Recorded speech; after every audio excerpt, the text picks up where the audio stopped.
bike seems to be handling a lot better now, and the steering's nowhere near as tight as what it was. And what I actually did, I undone the steering nut here, and I marked it first at this point, and I backed it off over to that green mark there.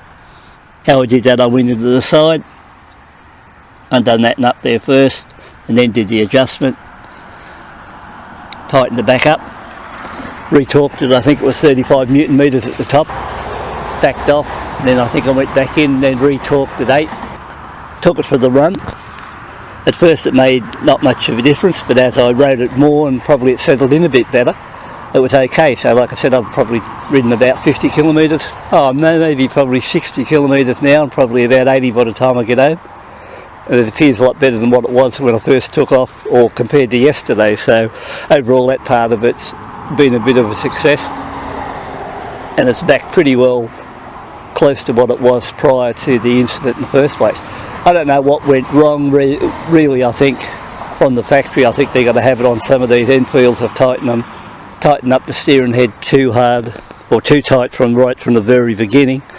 I know from actual experience, one Royal Enfield C5 I bought from brand new was that tight in the steering head. That's why I decided to look into it.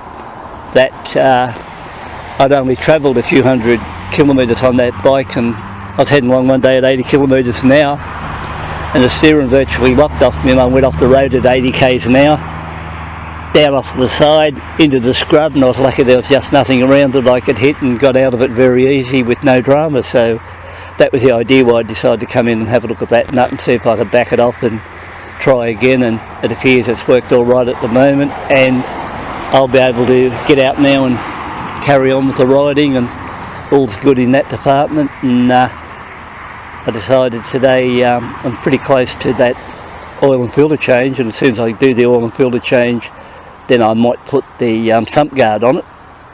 And while I'm at it, I probably won't, now I've got the Motone bar risers off the bike, those 1 inch up and back, I probably won't worry about putting those back on the bike. So if anyone from Australia is interested in buying those, they can contact me about those, and I might cash those if they're interested in buying them.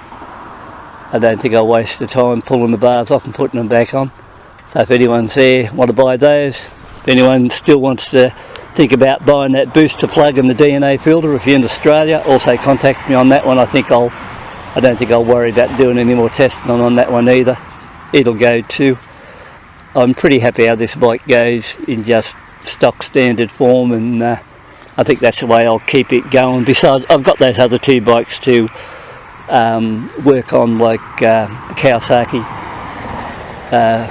230 and the KTM 390, so I've got those two bikes to fool around with without getting too involved with the Interceptor 2, so it's a fair handful of work on 3 bikes at once. So and I think now winter's coming on eventually here, I'll spend more time playing around with the Kawasaki and the KTM and what I will on this Interceptor. So if anyone's interested in those other parts, contact me and see what we can work out. So, and again, thanks for taking a look, and I think this one here you could class as done and dusted.